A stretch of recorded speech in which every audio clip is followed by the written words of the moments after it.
Hello dear students.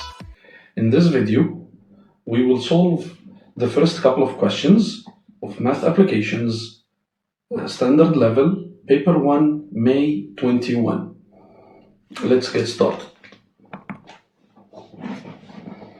This was the paper, May 21, Standard Level. And the first question was, Katya approximates pi correct to 4 decimal places by using the following expression. Calculate Katya's approximation of pi correct to 4 decimal places. So, how we would solve this? We will copy this expression into our calculator, our graphing display calculator, and we will get the result. If your graphing display calculator not allowing you to exactly write this fraction and you must use brackets, so this is how you supposed to write it. So starting with the 3 plus, then open the bracket for this big fraction, 1 divided by, open another bracket, 6 plus another bracket, 13 divided by 16. So close this bracket, then close that bracket, then this. Press equal, and the result will be 3 point. This is what you're supposed to receive in your calculator. 4, 6, 7, 8, 8, 9, 9, and so on. Here we need our answer to 4 decimal places, so be careful. After the decimal point we will count 1, 2, 3, 4. We should cut here this 8 because it's more than 5. It will increase the 7. This will be 8. So our answer 3.1468. This is our solution for part B. A. Part B, calculate the percentage error. So what is the percentage error? It has a formula in the formula booklet. So calculate the percentage error in using Katya's 4 decimal place approximation of pi compared to the exact value of pi in your calculator. So what is the formula of the percentage error? So absolute value of VA minus VE over VE times 100. So VA, this is the value approximated. This is the approximated value that we found. VE is the exact value, and here exact value, this is the pi in the calculator. So we will substitute into this formula. Error equals 3.1468 minus pi over pi times 100. And you need to write this, copy this into your calculator. And here's the thing, if you don't know how to use the absolute value or how to find the absolute value in your calculator, no problem. You may ignore this absolute value and copy the fraction, but the result, when you find the result in your calculator, just copy the positive part if it is negative. So this absolute value just to get rid of the negative sign. And you can see in your graphing display calculator this pi button. So this is what we will use. You will not use any other approximated value of pi. You must use the pi in the calculator. So when we copy this to the calculator, we will get 0.165754 and so on. And as you know, we must leave our answer into 3 significance figures. So 0 is not 0 on the left, not a significant figure. So we're counted 1, 2, 3. The 7 will make this 5, 6. So our answer is 0.166%. So this is the answer of the first question. Let's move on. The second question. Dib used a thermometer to record the maximum daily temperature over 10 consecutive days. Her results in degrees Celsius are shown below. These are the 10 results. For this data set, find the value of the mode, the mean, and the standard deviation. So all what you need here is to insert these values into your graphing calculator, into stats, and then you will use one var stat, one variable stats, to get the mode, the mean, and the standard deviation. So, and also for the mode, we know that the mode is the most repeated value, and we can notice that the 14 is the most repeated number here. 14 is repeated 3 times. No other value repeated more than 3 times, so the mode is 14. The mean, this is in the calculator, x bar, and we will find it's 13.1. And standard deviation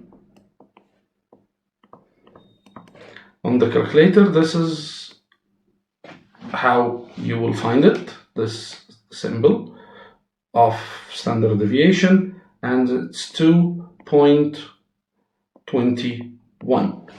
Again, our answers into 3 significant figures.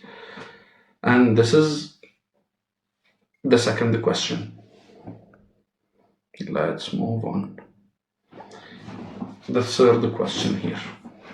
A piece of candy is made in the shape of solid hemisphere. So this is a solid hemisphere. Solid here means the base is covered. So it's solid covered base. And because this is hemisphere, so the base here is a circle. The radius of the hemisphere is 6 millimeters. So this is our radius. Calculate the total surface area of one piece of candy. So here, the total surface area means we need to get this curved part of the hemisphere, the surface area of this, plus the area of the base circle. So we have 2 parts. This, the area of the hemisphere, half a sphere, this part, and the area of the base, which is circle. We can find on the formula booklet that the area of a sphere, the surface area of a sphere, is 4 pi r squared. And area of a circle, this is the base area of circle, pi r squared. So total surface area is, we have hemisphere, so 4 pi r squared divided by 2, because this is sphere, full sphere, plus pi r squared. 2 with 4 simplified, and here is 2 pi r squared plus 1 pi r squared. So this is 3 pi r squared. Substitute, r is 6, so it's 3 times pi, 6 squared. Copy to the calculator. and we will find the answer will be 339.292 and so on,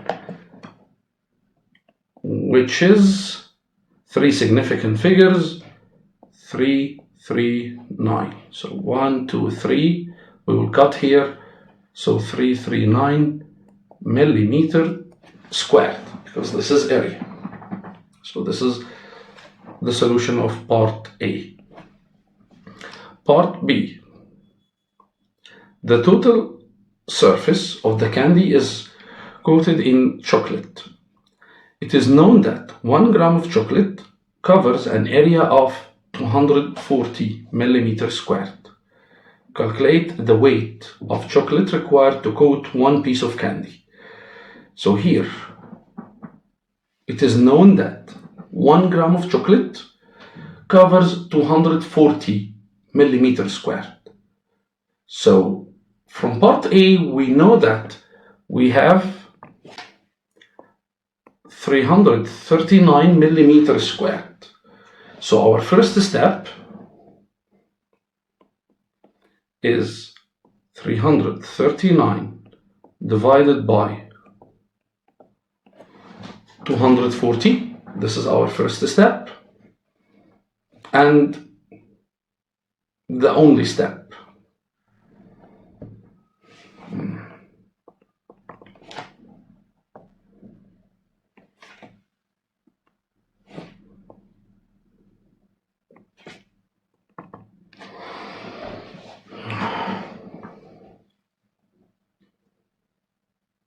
Okay. Then the total surface of the candy is coated in chocolate. It is known that 1 gram of chocolate covers an area of 240 millimeters square. Calculate the weight of chocolate required to coat 1 piece of candy. So 1 gram of chocolate covers 240 millimeters square. So we have from part A that we have area of 339 millimeters square. So all what we need to do is 339 divided by 240. This is to get the how many grams or the weight of chocolate needed. So when we'll divide this, we will get 1.4125, which is 3 significant figures, 1.41 grams. Okay, in another way, if you are confused and you don't know what you should divide, there is another way, and it's always suitable to solve this part B, which is we will use the given information. It is written that 1 gram of chocolate covers an area of 240 millimeters squared. So 1 gram of chocolate covers 240 millimeters squared. This is the area. So we found that the area is 339 and we need to know how many grams would cover this area. So what you will do here is cross multiply. So 339 multiplied by 1, 339 multiplied by 1, this multiplied by that, divided by the third value, divided by 240. This is to find how many grams here. Once you will do the cross multiply, you will get the same answer, 1.41 grams. So this is another way of solving this part. Thank you for watching, and into another video. Goodbye.